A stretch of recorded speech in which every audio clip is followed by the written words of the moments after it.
안녕하세요. 네, 오늘은 구장 부동산 관리에 대해서 한번 살펴보겠는데, 이 부동산 관리 쪽이 사실은 내용이 상당히 좀 이렇게 번잡합니다. 그래서 제가 이 내용을 그 시험에 안 나오는 것들은 싸그리 다 빼버리고 중요한 내용만 우리 그 기본서에 실어놨고 시험에 잘 나오는 것만 살펴보자고요. 아시죠?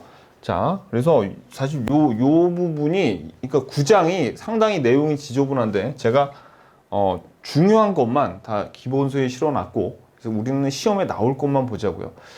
그 부동산 관리를 크게 두 가지 관점에서 나눠놨는데, 복합 개념의 관리와 내용에 따른 관리로 세 가지씩 각각 나눠놨어요. 그래서 요놈들을 기술적, 경제적, 법률적, 법경기 기억나시죠? 요거 그래서 복합 개념의 관리예요. 그 다음에 내용에 따른 관리에서 시설 관리, 재산 관리, 자산 관리가 있는데, 시험은 요 자산 관리가 매우 중요합니다. 재산 관리랑 요거 두 개를 비교해야 되고요. 그 다음에 시험에 잘 나오는 게 부동산 관리 3방식이 요게 시험에 무지하게 잘 나오는데, 아무튼 출제 빈도가 낮지 않아요. 출제 빈도가 웬만큼 있기 때문에 반드시 맞춰줘야 돼요. 그래서 자기 관리, 위탁 관리, 혼합 관리에서 자기 관리의 장점은 기밀이 유지되기가 쉽고 비용이 절감되고요.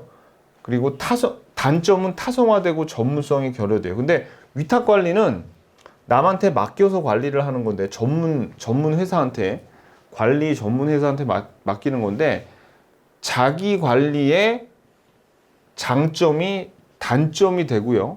자기 관리의 단점이 장점화가 되는, 요렇게 외우면 금방 외울 수 있습니다. 그리고 혼합 관리는 요 두 개를 섞어서 하는 건데, 책임 소재가 불분명하다는 아주 굉장히 큰 단점이 있어요. 그리고 이제 건물의 생애주기인데, 이름을 그냥 생애주기로 붙여놨는데, 신축 건물 지어가지고 허물어 버릴 때까지의 그 과정을 한번, 그때의 과정을 5가지로 나눠서 한번 살펴보는 걸 우리가 생애주기라고 합니다. 근데 여기서 중요한 거는 신축 단계와 안정 단계, 요 두 개가 제일 중요해요. 그래서 신축 단계에서는 물리적인 유용성이 가장 크고, 안정 단계에서는 경제적인 유용성이 제일 크다. 요 사실이 제일 중요합니다. 자, 그럼 교재를 보면서 하나씩 한번 살펴보겠습니다. 자, 부동산을 관리하는 거예요, 우리가. 그럼 부동산 관리는 한번 지금 304페이지는 그냥 한번 읽어보시면 되는데, 저랑 같이 그냥 한번 읽어보자고요. 부동산 관리는 부동산을 그 목적에 맞게 최유효 이용, 아주 그 목적에 맞게 잘 사용해야 된대요. 최유효 이용. 잘 사용할 수 있도록 부동산을 취득하고 유지하고 보존, 개량 및 운용에 관한 일체 행위를 말하는 건데, 우리가 부동산 관리는 대상 부동산의 보존 활동을 통해서 우리가 물리적인 거, 그러니까 어떤 부동산 관리를 어떤 생각만 할 수 있냐면, 뭐 파손됐다던가 그런 물리적인 관리만을 생각하는데, 그게 아니라는 거예요. 그러니까 그거만 알면 돼. 부동산 관리는 물리적인, 즉 기술적인 것뿐만 아니라 법률적, 경제적인 이 모든 측면에서의 관리를 한다는 얘기예요. 그래서 쌍괄호 3번에 보면 우리나라에서는 부동산 관리를 시설 관리, 물리적 관리를 하는 걸 우리가 주로 시설 관리라고 하는데, 시설 관리에 국한하려는 경향이 있으며, 시설 관리는 각종 부동산 시설을 운영하고 유지하는 시설 사용자나 기업의 여러 부분의 요구에 부응하는 밑줄 소극적 관리에 불과해. 소극적 관리. 시설 관리는 뭐라고요? 소극적 관리에 불과하지만, 원래 부동산 관리는 시설 관리에만 하는 게 아니라 뭐까지 이 모든 분야에 다 걸쳐서 관리를 해야 된다는 얘기입니다. 근데 우리나라는 너무 좁게 보고 있다, 그 얘기예요. 오케이. 자, 그 다음에 부동산 관리의 필요성을 보면요. 자, 이렇게 한번 봐봐요. 도시화가 되면서 인구가 도시로 집중이 되고 있죠. 그래서 건물이 고층화되기 때문에 전문적인 관리를 필요하고, 건축 기술이 발달하기 때문에 이것도 고층화, 그러니까 건물이 높아지면 높아질수록 더 관리를 잘해야 되겠죠. 그 다음에 부재 소유자 증대 뭐예요? 그렇죠. 요거는 한 사람이 여러 채의 부동산을 갖기 때문에 자기가 사는 집 말고는 다른 데는 자기가 관리하기가 어렵잖아요. 그러니까 관리를 더 잘하게끔 다른 사람을 고용해야 되고요. 그 다음에 부동산 간접 투자도 마찬가지로 리츠와 같은 부동산 투자회사나 부동산 펀드의 증가로 전문적인 자산 관리 회사가 필요하더라라는 거 정도 알아두시면 됩니다. 아셨죠? 뭐 당연한 내용이기 때문에 그냥 시험에 나오더라도 여러분들이 뭐 그렇게 틀리게 하거나 함정을 팔 부분이 없어요. 여기는 오케이. 그다음에 305페이지부터 이제 여기서부터 시험에 나오는 걸 저와 같이 보자고요. 자, 복합 개념의 관리는 보세요. 거기 305페이지에 법경기에서 기술적, 경제적, 세 번째 법률적. 법경기니까 요걸 우리가 복합 부동산이라고 했잖아요. 그러니까 복합 개념의 부동산이라고 하는 겁니다. 자, 그래서 기술적 관리를 볼게요. 자, 기술적 관리는 그 이름에서 나와 있듯이 기술적 관리는 물리적, 기능적 하자 밑줄. 물리적, 기능적 하자를 조치하거나 미리 예방하는 활동을 말하는 거예요. 미리 예방하거나 그것이 터졌을 때 고치는 거. 그러니까 물리적으로. 그죠? 그래서 기술적 관리는 부동산의 협의의 관리, 밑줄. 부동산의 협의의 관리라고도 하고 유지 관리라고도 한대요. 그래서 이런 것들을 하고요. 그 다음에 특히 토지 관리에서는 경계 확정을 위한 측량 이런 것까지 다 포함을 하고 있더라. 요 정도 알아두시면 됩니다. 제일 포인트는 이거예요. 뭐 너무나 당연하겠죠. 물리적, 기능적 하자, 기술적 관리, 물리적인 사항들을. 오케이. 그 다음에 경제적인 관리는 경제하고 관련돼 있는 거죠. 경제하고 관련돼 있는 거. 그래서 자, 부동산을 운영하여 합리적인 수익을 창출해내면서 수익성 부동산 관리에 특히 중요시 된다. 밑줄. 너무나 당연하겠죠. 그래서 어떤 관리하냐면 수입과 지출의 관리, 회계 관리, 인력 관리 등이 뭐에 해당한다? 경제적 관리에 해당되는 겁니다. 그리고 법률적 관리는 너무나 당연하죠. 밑줄. 대상 부동산에 대해서 행정적, 법률적 측면에서의 관리를 얘기하는 거예요. 그러면 어떤 거겠어요? 그렇죠. 여기 구체적으로 여기 보면 계약상에 무슨 법률적인 하자가 있는 것이 아닌가. 임대 계약에서 뭐 그런 것들, 권리 분석이나 그런 것들을 관리하고 있는 겁니다. 오케이. 자, 그래서 요 정도 차이가 있는데 여기서도 그냥 그렇게 크게 뭐 법경기, 그러니까 법과 경제와 그 물리적인 기능적 그 기술적 관리가 세 개가 너무 다른 거기 때문에 시험에 나왔더라도 여러분들 이렇게 틀릴 일이 없어요.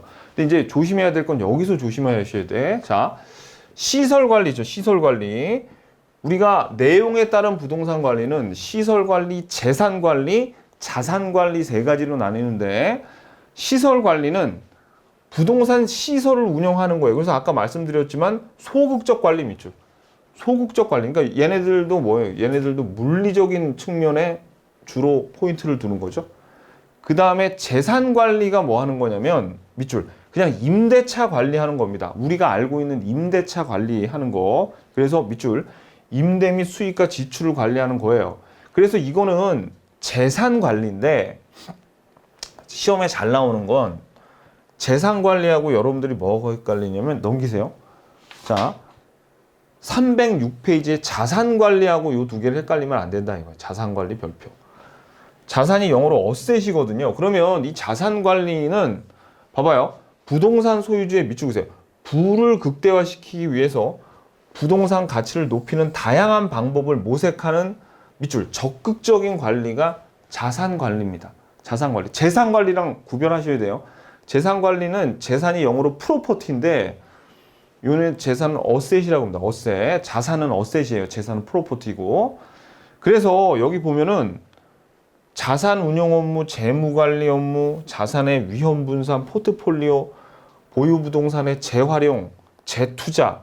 자, 얘네들은 여러분들 우리 있잖아요. 그냥 우리 투자론 기억나시죠?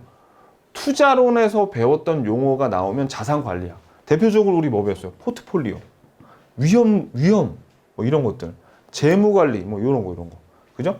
자산 운용 이런 거 나오면 뭐예요? 자산 관리입니다. 그러니까 우리가 시험에 자산 관리에 대해서 물어보면 투자론에서 배웠던 거 그거 나오면 그냥 자산 관리예요. 임대차 관리는 뭐라고요? 재산 관리라고. 요거를 구별을 해 주셔야 됩니다. 아셨죠? 오케이. 됐어요. 자, 보세요. 부동산 관리의 3방식. 여기 시험에서는 여기서 제일 잘 나옵니다. 여기 부동산 관리에서는 거의 여기서 나오는데, 자, 한번 볼게요.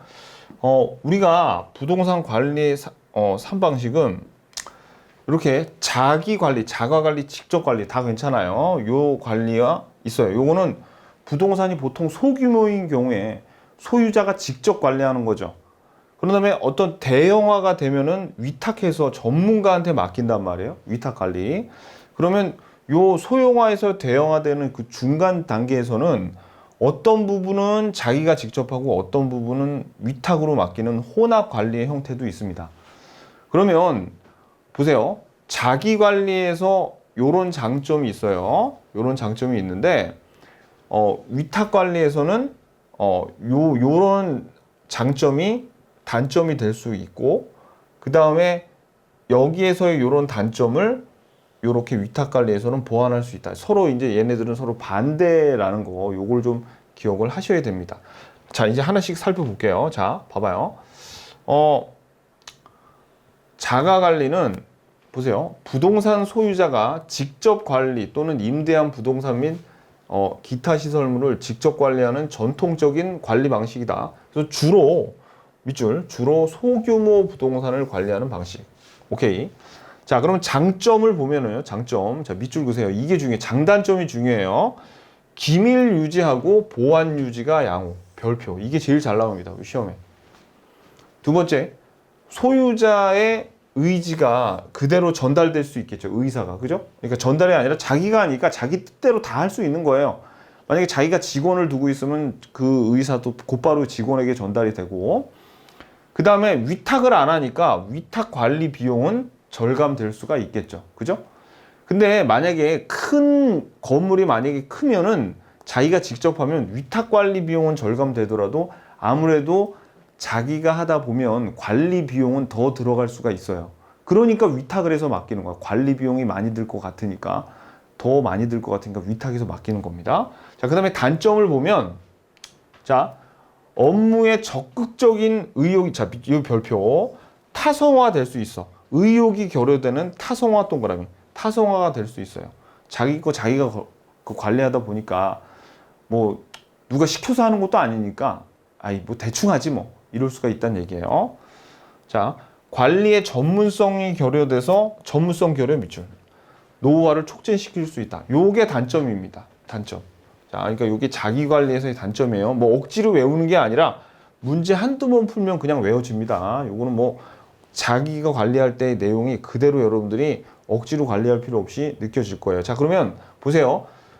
위탁 관리를 보니까 주로 공동주택이나 대형 부동산 밑줄, 주로 대형 부동산을 전문 업자한테 위탁하는 경우인데, 자, 아까 그 단점이었던 자가 관리에서 단점이었던 타성화를 방지할 수 있는 게 장점이에요. 위탁에서는.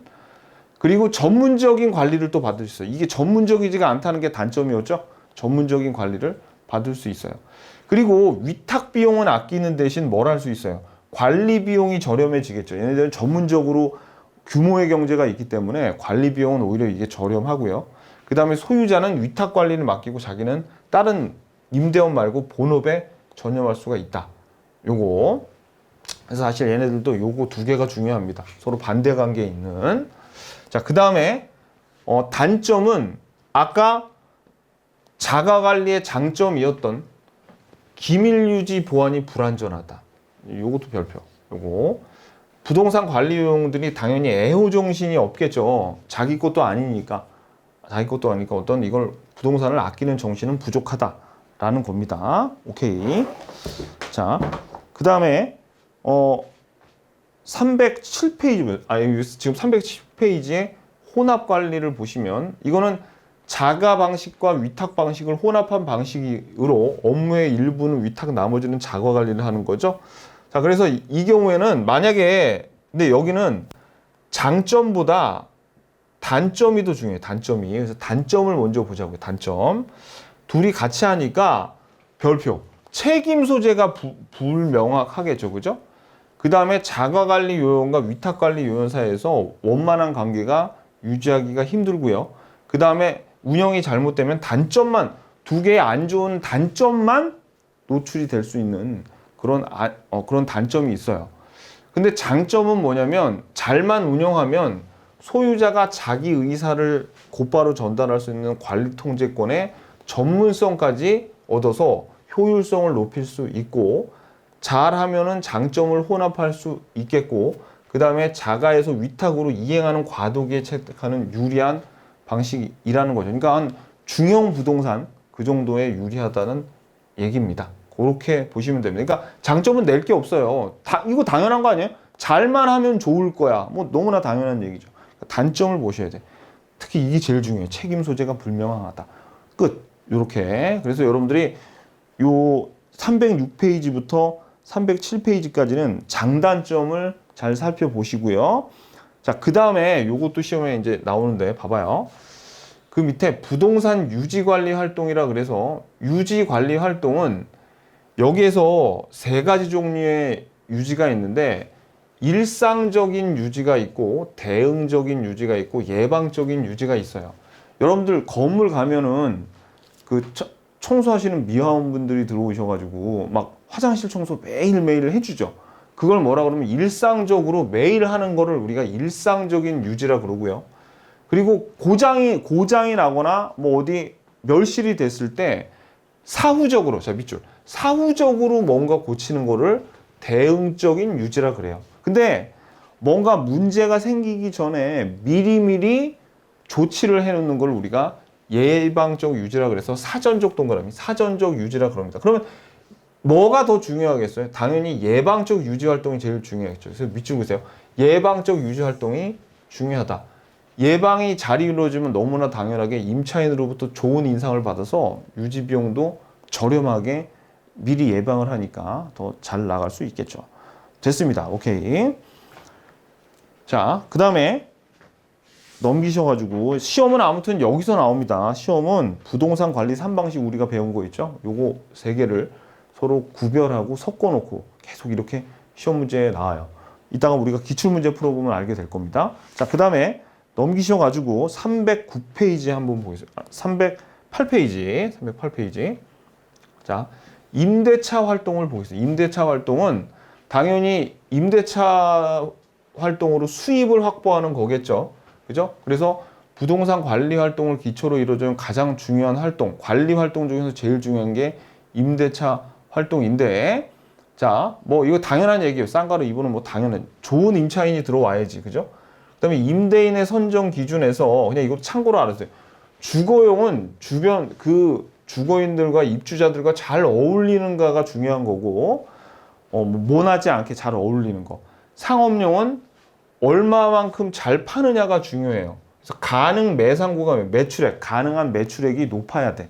그래야지 요 상업용은 좋은 거고, 사무용, 공업용은 얘네들은 그냥 적합한지, 얘네들의 활동이 적합한지 봐야 된다. 시험에 안 나옵니다. 그냥 한번 봐두세요.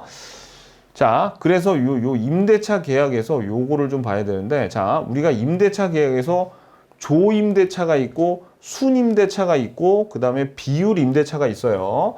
근데 이것도 그냥 자, 내용하고 어디에다 적용되는지만 봐야 돼. 자, 조임대차는 순임대료하고 운영 경비를 포함해서 총임대료를 지불하는데, 주거용 밑줄 보세요. 주거용 부동산에는 조임대차를 많이 쓴다. 이게 뭐냐면은 여러분들 그 뭐 오피스텔이나 그런 거 갈 때 그런 어떤 식으로 요금을 받는 데가 그 임대료를 받는 데가 있냐면 월 100만 원 내.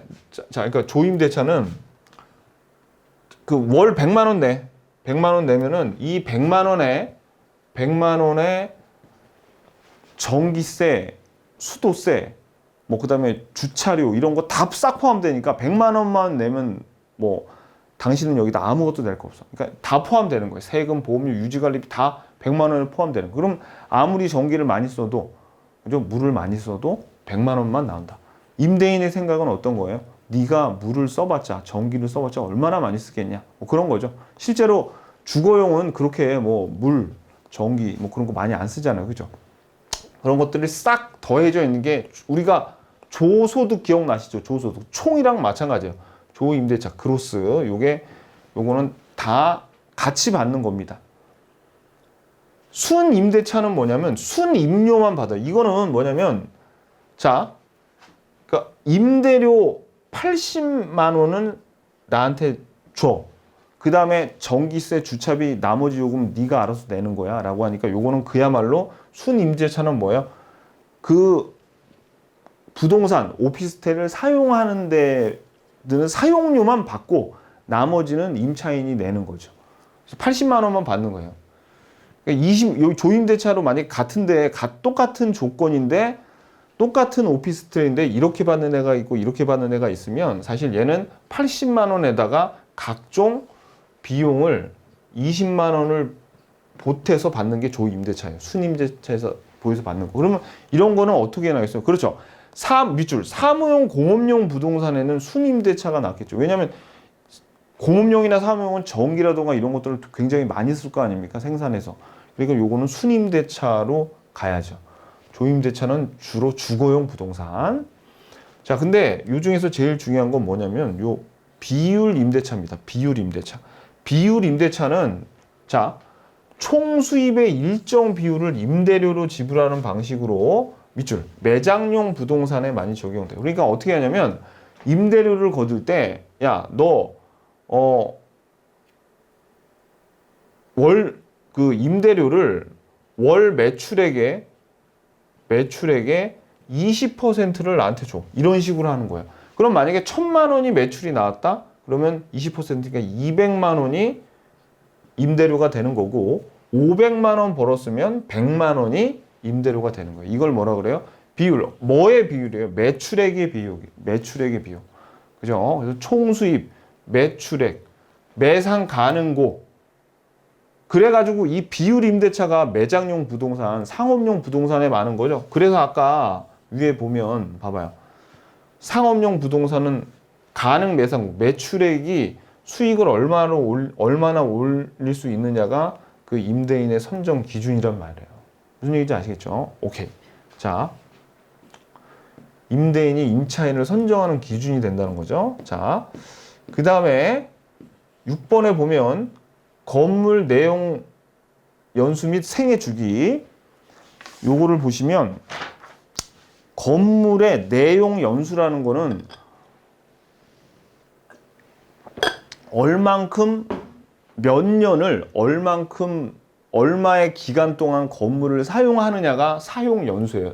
내용 연수.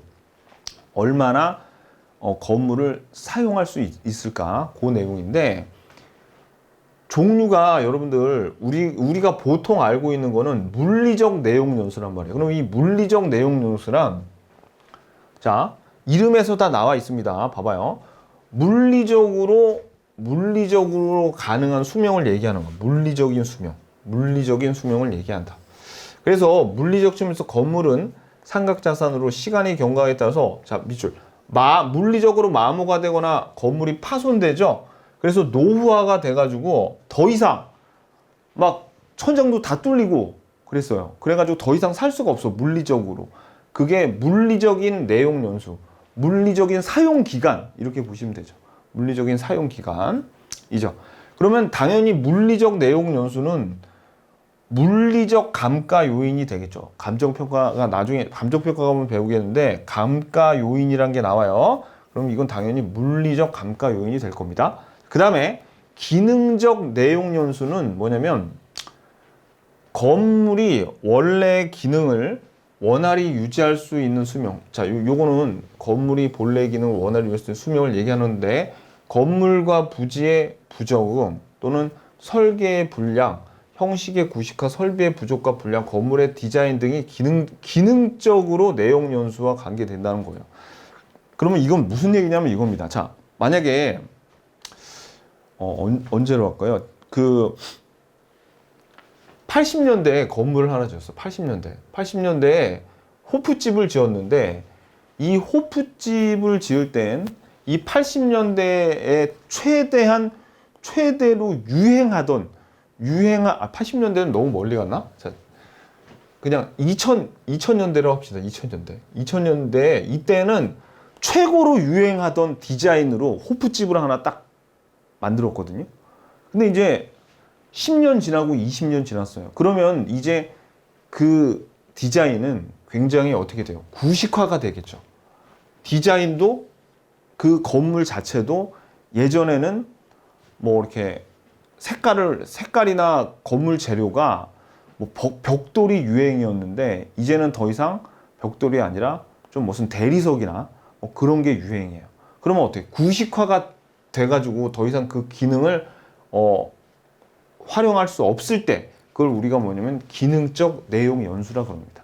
이건 물리적으로 못 쓰는 게 아니죠. 쓸 수는 있는데 어떤 구식화가 됐다거나 디자인이 더 이상 안 맞아서 여기서 어떤 수익이나 효용을 누릴 수가 없는 거예요.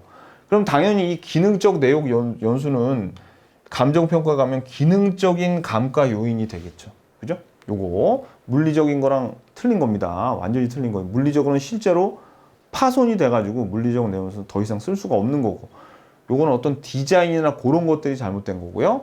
그 다음에 경제적 내용 연수를 보면 요거는 경제적 수명이 다예요. 경제적 수명. 그러면 얘네들에서 가장 포인트는 뭐냐면 인근 지역의 변화가 사실 가장 중요합니다. 그래서 인근의 환경이 바뀌어서 건물이 그 환경하고 안 맞아요. 그래서 부근의 다른 건물과 비교한 시장성 감퇴 등에서 경제적 수명이니까 이거는 뭘 의미하냐면 이겁니다. 자, 봐봐요. 여기 어떤 건물이 있었는데 이때는 건물을 2000년대에 지었을 때는 이때가 엄청나게 상가 중에서도 제일 잘 나가던 상가였어요. 이 동네에서. 근데 바로 옆에 새로운 신시가지가 들어서면서 여기 상가가 그냥 죽어버렸네.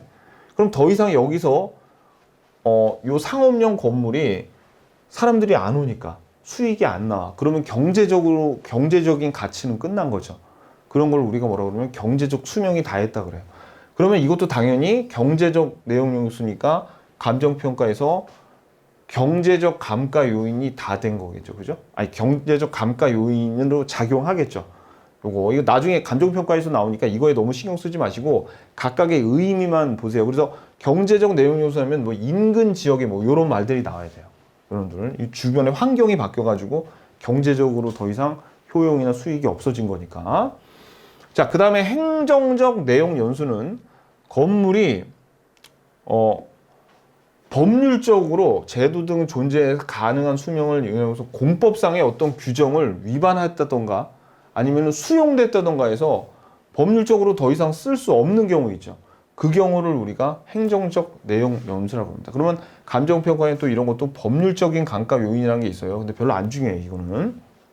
그래서 우리가 제일 중요한 거는 기능적과 경제적 얘네 둘이 제일 중요해요. 감정평가에서도 얘네가 중요하고 물리적인 건 너무나 당연한 거니까 딱 보면 아니까 기능적이랑 경제적은 물리적 사용기간인 물리적 내용 연수하고 좀 틀리죠, 내용이. 그거를 여러분들이 아셔야 됩니다. 이 두 개 위주로. 오케이. 그 다음에 보시면 건물의 생애주기라는 게 있어요. 건물의 생애주기. 그러니까 우리가 왜 이렇게 쓸데없이 건물에다가 생애주기라는 이름을 붙여서 우리를 헷갈리게 하는지, 이거를 건물을 그냥 사람이나 동물에 비유를 한 거예요. 그러니까 뭐냐면 사람도 처음에 태어나죠. 그러다가 이제 나이가 이렇게 들다 보면 결국은 사망하지 않습니까? 건물도 자세히 뜯어보니까 사람처럼 처음에 신축했다가 나중에 어떻게 돼요? 나중에 철거가 돼서 사망을 할 수 있다는 얘기입니다. 사람처럼. 그래서 이름을 건물의 생애주기라고 했어요. 너무 슬프잖아. 왜 생애주기라고 하냐고. 그죠? 그냥 뭐 다른 거 뭐 붙일 거 없어요. 근데 아무튼 건물의 생애주기. 봐봐요. 자, 사람에게 비유한 겁니다. 그냥. 자, 보시면 그래가지고 건물의 생애주기란 아까 우리가 앞에서 봤던 물리적, 기능적, 경제적 변화를 겪게 되는 현상이라서 처음에 지었다가 나중에 철거가 되기까지의 그 과정을 5개로 나눠 놨어요. 그래가지고 근데 이거 순서 외울 필요 없어요. 순서 같은 거는 안 해도 돼요. 각각의 내용이 중요한데 우리는 뭐만 보면 되냐면 신축 단계하고 안정 단계 2개만 보면 나머지는 저절로 그냥 익혀지게 됩니다. 봐봐요. 전개발 단계는 아직 개발이 안 됐대요. 개발이 안 됐어. 신축하기 전이야. 그러니까 건축하기 전의 단계로 용지 상태에서, 그러니까 요거 지금 어떻게 땅만 있는 상태에서 건축 계획을 수립하는 단계래요. 그러니까 아직 안 지어졌으니까 전 개발이지, 그죠? 그래서 용지 상태는 반드시 나대지 상태만을 의미하는 것은 아니고 나지 위에 새로운 건물을 신축할 수도 있고 노후화가 되어 있는 건물이 있을 수도 있어요. 안 중요해요, 별로. 여기 전 개발 단계예요. 아직 건물 세우기 전에, 우리가 지었고자 하는 새 건물 세우기 전에. 자, 근데 이제부터 여기서부터 좀 중요한데, 신축 단계는 건물이 당연히 새롭게 완성된 단계겠죠. 그래가지고 처음에 딱 새롭게 지으니까 요거 별표. 건물의 물리적인 유용성, 기능적인 유용성이 가장 높은 단계가 바로 요 신축 단계다. 그럼 시험에는 건물의 물리적, 기능적 유용성이 가장 높은 단계는 안정 단계다. X. 전 개발 단계다. X예요. 신축 단계라고, 신축 단계. 그래서 이때는 전 개발 단계에서 계획했던 바와 같이 제대로 신축됐는지 확인해야 된대요. 뭐 그냥 보시고. 근데 중요한 건 이거예요. 그 다음에 세 번째, 건물이 이제 다 지어졌으면 이제 본격적으로 요 건물을 운용을 해서 거기서 효용과 수익을 거둬야 되는데, 안정 단계를 보시면 자, 안정 단계는 그러니까 이제 신축을 한 다음에서 본격적으로 여기서 이용하고 운영해서 수익이 나오는 단계죠. 그래서 이름이 이제 장기적으로 안정된다 그래서 안정 단계라고 한 건데, 여기서 제일 중요한 거는 요거 별표요. 건물이 제 기능을 발휘하면서 밑줄 경제적 유용성이 가장 높아. 경제적 동그라미. 그럼 시험에는 경제적 유용성이 가장 높은 단계는 신축 단계이다. 그러면 X라고요. 신축 단계는 물리적 단계였죠. 물리적 유용성, 경제적 유용성이 가장 높아요. 안정 단계. 그 다음에 세 번째는 시설이나 구조의 개조나 수선 등의 밑줄 자본적 지출이 필요한 단계. 자본적 동그라미. 이 단계에서 자본적 지출을 해야지 가장 효과적인데, 자, 요거하고 여러분들이 뭐하고 헷갈릴 수 있냐면 수익적 지출이라는 게 있어요. 수익적 지출. 그러면 둘 다 이 건물에다가 돈을 쓰는 건데, 수익적 지출과 자본적 지출은 서로 완전히 다른 의미입니다. 뭐냐면 수익적 지출은 건물이 부서졌을 때 고치는 거고, 자본적 지출은 건물에다가 돈을 쓰면 건물의 가치가 올라가는 거예요. 이거는 뭐예요? 수익적 지출은 건물을 그대로 유지하는 거죠. 근데 요거는 건물에다 돈을 쓰면 오히려 가치가 올라가. 그러니까 이런 거죠. 예를 들어서 사람으로 예를 들면 어떤 사람이 다쳤어요. 뭐 싸움을 하다가 얼굴이 좀 붓고 다쳤어. 그러면 다친 거 고치러 가는 게 수익적 지출이에요.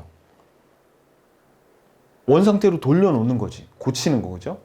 근데 자본적 지출은 그냥 얼굴 멀쩡한데 좀 더 잘생기고 예뻐지고 싶어서 성형수술하는 거 있죠. 그거를 자본적 지출입니다. 그죠? 자, 그래서 이런 거죠. 수익적 지출은 건물이 있는데 건물이 여기가 파손됐어. 그래서 요거를 다시 고치는 게 수익적 지출이라면, 자본적 지출은 건물이 있었는데 요 건물이 5층짜리예요. 그래서 엘리베이터를 안 지었었어. 근데 요 건물에다가 엘리베이터를 추가로 설치를 하면 이 건물의 가치가 더 올라가겠죠. 그런 거를 자본적 지출이라고 합니다. 그러니까 이 단계에서 자본적 지출이 필요하다고. 왜냐하면 건물의 가치를 더 올려줄 필요가 있어. 올려줄 필요가 없어. 필요가 있어요. 그래서 왜냐면은 이 안정 단계가, 자, 밑줄 그세요. 안정 단계가 생애 주기에서 가장 최장 기간을 그러니까 계속 이 안정 단계가 뽑아 먹는 단계예요. 한마디로 경제적으로. 자, 그래서 이 단계에서 건물의 수익성을 지속화하기 위해서 노력을 기울여. 이게 노력을 기울인다는 게 뭐예요? 그렇죠? 자본적 지출을 한다는, 적극적으로 한다는 거죠. 그래서 그 건물의 생애 주기 최장 기간을, 그러면 자본적 지출이 가장 필요한 단계가 어떤 단계다? 역시 안정 단계라는 겁니다. 아셨죠? 오케이. 요 정도 알면 돼. 그 다음에 최장 기간 유지한다는 거, 요거. 그러니까 여기 안정 단계는 중요한 게 경제적 유용성, 이게 제일 중요하고요. 그 다음에 자본적 지출이 되는 곳, 그리고 최장 기간 유지한다. 그러니까 안정 단계를 위주로 여러분들이 알고 계셔야 돼요. 순서 같은 거 몰라도 된다고. 이런 내용, 각각의 단계가 뭘 의미하는지만 알면 된다고요. 아셨죠? 그 다음에 4번, 노후 단계 보면은 노후 단계하고 폐물 단계는 뭐 너무나 당연한 얘기예요. 봐봐요. 노후 단계는 물리적 기능적으로 이제 상태가 급격히 저하가 돼서 건물의 가치가 급격히 떨어지기 시작한대요. 그래서 임대료가 이제 낮아지겠죠. 상태가 안 좋으니까 임대료가 낮아져서 나중에 임대료 수입이 감소하고요. 그래가지고 소유자는 가급적이면 어떻게 이미 가치가 떨어질 대로 떨어졌으니까 여기에다가 돈을 더 안 쓰려고 한단 말이야. 그래가지고 유지 보수 비용을 억제해요. 가급적이면 싸게 고치려 그러고. 그래서 밑줄 적극적인 유지 수선이 아닌 방어적인 유지 수선이 이루어져요. 아까 우리 위에서는 자본적 지출과 그다음에 여기서는 적극적으로 그 유지를 했단 말이에요. 근데 여기는 아니라고. 그죠? 건물의 가치가 이미 많이 떨어졌으니까. 폐물 단계는 뭐예요? 건물의 이용 가치가 완전히 상실해서 철거하고 새롭게 신축할 거를 고려하는 단계가 폐물입니다. 뭐 여기 시험에 나올 게 없겠죠. 너무나 당연한 거니까.